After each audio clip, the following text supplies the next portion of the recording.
Respecto a la cláusula suelo, ¿qué ha pasado?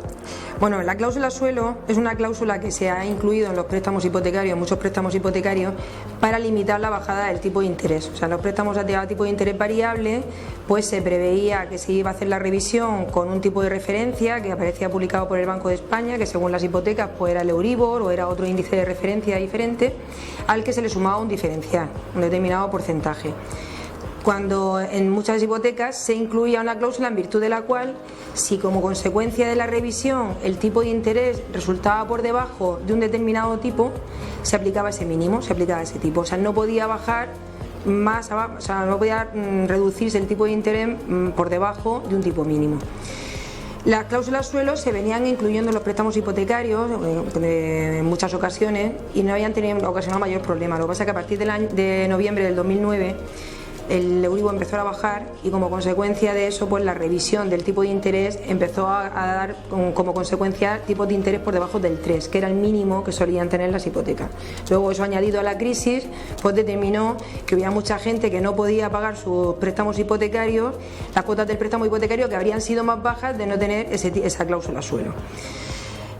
Como consecuencia de ello, bueno, pues empezaron a poner demandas contra los bancos intentando la anulación de esa cláusula suelo y el Tribunal Supremo, en una sentencia de 9 de mayo del 2013, pues dictaminó que las cláusulas suelo eran abusivas y que por lo tanto debían considerarse nulas cuando eran opacas, o sea, cuando no cumplían determinados requisitos de transparencia. Se considera que una cláusula suelo es transparente siempre que cumpla una serie de condiciones que son fundamentalmente que sea una cláusula que esté destacada en el contrato, o sea que no esté inmersa entre otro tipo de clausulado que podría hacer que pasara desapercibida. Por otro lado, que se haya incluido una comparativa del coste del préstamo con otro tipo de préstamos, en los que no exista esa cláusula suelo. Y también que se haya contemplado, se ha hecho una comparativa en la información que se da al cliente de cuál es la repercusión que tiene esa cláusula suelo en diferentes escenarios de revisión de este tipo de interés.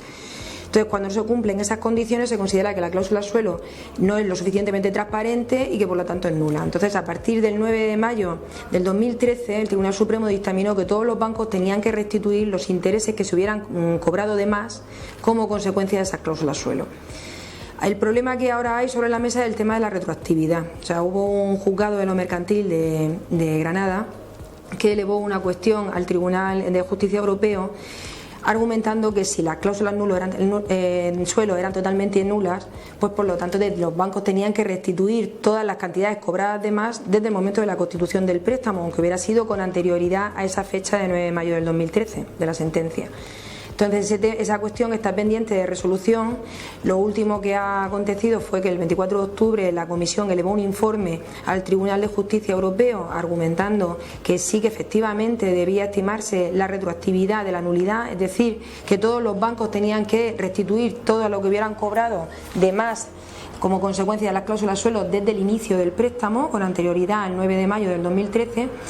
Pero ahora estamos pendientes de la sentencia. Se estima que va a recaer a final de año.